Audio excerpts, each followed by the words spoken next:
సంతానం కావాలన్న మీ కలను నిజం చేసుకోండి. 49 అంటే సంతానం, 49 అంటే సంతోషం. వివరాలకు సంప్రదించండి. నమస్తే రమ్మగారు. నమస్తే జయ. రమ్మగారు, గడప దగ్గర ఏ వస్తువులు పెట్టొచ్చు, ఏ వస్తువులు పెట్టకూడదు?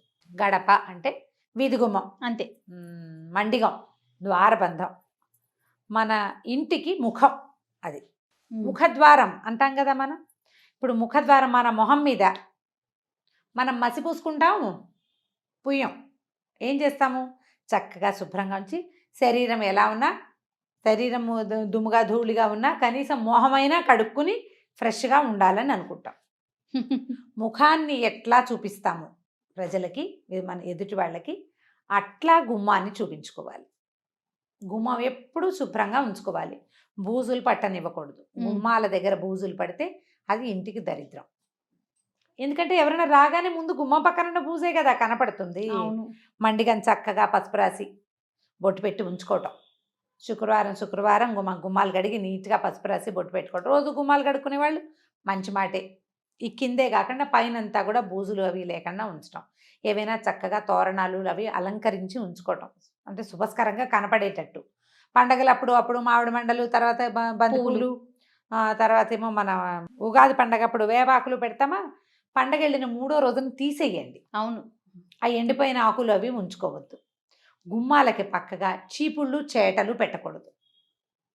ఇప్పుడు వాకిలి గుమ్మం ఉంటే వాకిలి గుమ్మానికి లోపల తలుపు పక్కన అక్కడ ఏం పెట్టద్దు. చీపుళ్ళు పెట్టకూడదు. వాకిట్లో నుంచి రాగానే చెప్పులు గుమ్మం ఎదురుగుండా వదిలిపెట్టపోకండి, పక్కన వదిలిపెట్టుకోవాలి. గుమ్మంలో చెప్పులు విడవటం, కాళ్ళు తుడుచుకునే పట్టా మీద చెప్పులు విడిచేసేయటము అలాంటివి చేయొద్దు. అది ఇంటికి దరిద్రం కాదు, ప్రధానమైనది అశుభ్రత. ఒక మంచి ఫీల్ ఉండదు. నేను చెప్పిందే సింపుల్. ఏదైనా వాసి చేతికి అంటితే అది ఏం చేస్తాం, మొహానికి రాసుకుంటామా మనం? రాయం. కాబట్టి ఇంకా అది చేయకూడదు. ఎప్పుడు వాకిలి గుమ్మం శుభ్రంగా ఉంచుకోండి. దానివల్ల ఇతరులకి మన మీద ఒక గుడ్ ఇంప్రెషన్ ఉంటుంది. మనకి ఇంట్లోకి వచ్చేటువంటి పాజిటివ్ వేవ్స్ బాగా పాజిటివ్గా వస్తాయి. తరచుగా వాకిలి గుమ్మము తలుపులు శుభ్రంగా తుడిచిపెట్టుకోవాలి. బూజు దుమ్ము లేకుండా చేసుకోవాలి. చెప్పులు చేటలు చీపుళ్ళు అలాంటివి పెట్టద్దు. తర్వాత గుమ్మానికి తాళాలు అవి తగిలించద్దు. గుమ్మాలకి ఇప్పుడు ఈ వాకిలి గుమ్మాని కాదు, లోపల గదుల్లో గుమ్మాలకు కూడా తాళాలు తగిలించే అలవాటు ఉంటుంది కదా. గుమ్మాలకి అటు ఇటు మేకులు కొడతాం కదా జయ, మనం తోరణాలు తగిలించుకోవడానికి కదా. మామిడి మండలు కట్టుకోవడానికి ఏం చేస్తాం, ఒక పురుకోస కట్టి దానికి పెట్టుకుంటాం. ఆ మేకు ఉంటుంది, ఆ మేకుకు తాళం తగిలిస్తారు. అది తగిలించద్దు. జ్ఞాపకంగా ఉంచుకోండి ఆ మాట. ఎప్పుడు ఇదే శ్రద్ధగా ఉండాలి. ఇక ఇంకా దీనికి ఎక్కువ రకరకాల అలంకారాలు 2-3 తోరణాలు అవి వేస్తారు. ఈ తోరణాలు అవి దుమ్ముగా బూజుగా దరిద్రంగా ఉంచుకోవద్దు. వాకిలి ఇప్పుడు మనం దీపావళి పండుగ వస్తుంది, తర్వాత కార్తీక మాసం నెలనాళ్ళు మనం వాకిలిలో దీపం పెట్టుకుంటాం. అవునండి. ఆ దీపం పెట్టిన చోట మసిబారిపోయి మురికిగా కానివ్వబోకండి. దాంట్లో బ్యాక్టీరియా చేరేది ఎట్లాగా ఉంది, నీట్గా ఉండదు చూడగానే. మనకి ఫస్ట్ కనిపించేది మీరు అన్నట్లుగా ముఖం ఎలాగో గుమ్మం కదా. అక్కడి నుంచి గడప గౌరీ నోము అని నోములు కూడా ఉన్నాయి దాని మీద. అమ్మవారు గౌరీ స్వరూపం ఈ గడప. అవునవును. అందుకని ఏం చెప్తారు పెద్దవాళ్ళు, గడప మీద నుంచోవద్దు, మండిగ మీద నుంచోకూడదు, మండిగ మీద కూర్చోకూడదు, వాకిలి గుమ్మాల మీద కూర్చోకూడదు. గుమ్మం మీద కూర్చునే సరుకులు గౌరీదేవి నెత్తి మీద కూర్చున్నట్టుగా చెప్తారనమాట. అదంతా సేఫ్ కాదు. ఈ ఇంటికి ఆధారం గుమ్మం. మన ఇంట్లోకి వచ్చేటువంటి పాజిటివ్ ఎనర్జీకి అదే ముఖద్వారం, అదే దారి. మన ఇంట్లో నుంచి బయటికి వెళ్ళే నెగిటివ్ ఎనర్జీకి కూడా లేదా పాజిటివ్ ఎనర్జీ కూడా అదే దారి. సో నెగిటివ్ ఎనర్జీ బయటికి వెళ్ళిపోవాలి, పాజిటివ్ ఎనర్జీ లోపలికి రావాలి కదా.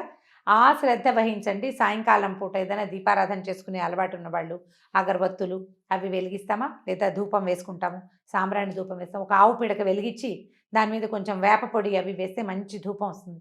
గుమ్మంలో చూపించడం అలవాటు చేసుకోండి. ఈ రోజులు ప్రస్తుతం మనం ఉన్న పరిస్థితుల్లో ఇలా పిడక పొగలు అవన్నీ కూడా మనకు ఆరోగ్యానికి మంచిబట. బ్యాక్టీరియాని తర్వాత వైరస్ని అవి తొలగిస్తాయని చెప్తారు. ధూపం వేసినప్పుడు తప్పకుండా గుమ్మాలకి చూపించాలని చెప్తారు. అలవాటు ఉంటే చేసుకోండి, లేకపోతే ఏ పండగలప్పుడో ధూపం వేస్తాం, ఇల్లంతా ధూపాలు వేసే వాళ్ళు ఉన్నారు కదా, అప్పుడు కొంచెం వాకిట్లో తప్పకుండా ఈ గుమ్మానికి ధూపం చూపించాలి. దీపారాధన అవి గుమ్మం మీద పెట్టకూడదు. తర్వాత అగరత్తి పుల్లలు వెలిగించి గుమ్మం కొసల్లో దోపి పెట్టబోకండి, అట్లా చేయకూడదు. మనం ముఖానికి ఏమేమి చక్కగా చేసుకుంటామో అలా గుమ్మాన్ని అలంకరించి ఉంచుకోండి. ఆ గుమ్మమే మన ఎనర్జీకి మూలము అని. గుమ్మం తొక్కకూడదని, తొక్కకూడదు. గుమ్మం యువతల నుంచి డబ్బులు దాటేటప్పుడు అలాంటివి ఇవ్వకూడదని. దాటేటప్పుడు గుమ్మం దాటి లోపలికి వెళ్ళాలి. ఆ. గుమ్మం మీద కాలేసి వెళ్ళకూడదు. ఆ, పిల్లలకి నేర్పించాలి. గుమ్మాలు దాటినప్పుడు ఒక వేడుక కూడా చేస్తాం. గడపలు దాటితే గారెలు పోస్తారు పిల్లలకి అవునవునవును. కదా. బోర్ల పడితే బొబ్బట్లు, గడపలు గడపలు దాటితే దాటితే గారెలు. గారెలు. కాబట్టి దాటాలి. దాటడం మనం దేవాలయంలో కూడా గుమ్మం దాటి వెళ్తాం. దండం దండం పెట్టుకుని గుమ్మం మీద నుంచి అవతలకి పెద్ద పెద్ద గుమ్మాలు కూడా ఒక్క జంపు చేస్తూ ఉంటాం మనం. అవునండి, అవును. అట్లా గుమ్మం మీద కాలు వేయకూడదు. ఆ మ్మ్. నియమాన్ని ఉంచుకోండి, నేర్పించండి. ఇవి పురాతన కాలం నుంచి వచ్చే సంప్రదాయాలు. పెద్దవాళ్ళు ఏదైనా చెప్తే దానికి ఒక కారణం ఉంటుంది. దాన్ని గౌరవించండి. ఓకే. మన ఇంటి గడపని గౌరవించకపోతే మనం గౌరవాన్ని పొందలేకపోతాం. మనకి మన దాని మీదే లేదు మరి ఆ, కదా. కాబట్టి అది చేయకూడదు. గుమ్మానికి అటు ఇటుగా ఉండి ఏదైనా వస్తువులు అందిపుచ్చుకోవటం కానీ, డబ్బులు డబ్బులు తీసుకోవటం, తీసుకోవడం ఇవ్వటం. ఇవ్వడం కానీ, ఏదైనా వస్తువు బయట వాళ్ళు ఎవరైనా తెచ్చిస్తే గుమ్మం బయటికి వెళ్ళాలి, లేదా వాళ్ళని లోపలికి రమ్మనాలి. అవునవును. ఇప్పుడు ఈ రోజుల్లో లోపలికి రమ్మనం కాబట్టి తప్పకుండా బయటికి వెళ్ళి తీసుకోండి. గుమ్మం మధ్యలో అటు ఇటుగా ఏవీ చెయ్యకూడదు అంటారు. దీన్ని గౌరవించాలి, మనం అలవాటు చేసుకోవాలి. తుమ్మడం కూడా చేయకూడదు అంటారు అంటే కదా. గుమ్మం మీద నిలబడి అంటే గుమ్మం దాటుతుండగా తుమ్ము వచ్చింది అనుకో నీళ్ళు కొడతారు పైకి. అవునవును, అవునండి. ఎందుకంటే ఈ అదురుకి ఒక్కోసారి ఎప్పుడైనా గుమ్మం ఊడిపడిపోతుందని అనేవాళ్ళు. తుమ్మడానికి తుమ్మితేనా రమ్మగారు? తుమ్మితే కూడా అదేంటంటే ప్రమాదం అని, అదేలేండి. ప్రాణాపాయం అని అలా చెప్పేవాళ్ళు. ఉమ్, సరే ఇప్పుడు ఏం తుమ్ముతున్నావు, మనకు కొన్ని ఇళ్ళకి గుమ్మాలు కూడా లేకుండా ఏమన్నా ఇళ్ళు కనిపిస్తుంటాయి మనకి. అపార్ట్మెంట్లలో వాకిలికి ఇదంతా ఉంటుంది, కింద ఉండదు. ఉమ్. కొన్ని విధానాలైనా మనం కొంచెం అలవర్చుకుంటే మన ఇంట్లోకి వచ్చేటప్పుడు మనకు ఒక పాజిటివ్ లుక్ని మనం ఎనర్జీ ఇవ్వగలుగుతాం. వస్తుంది. రైట్. చెప్పులు గిప్పులు పక్కన విడిచిపెట్టడం అవి ప్రాక్టీస్ చేసుకోండి.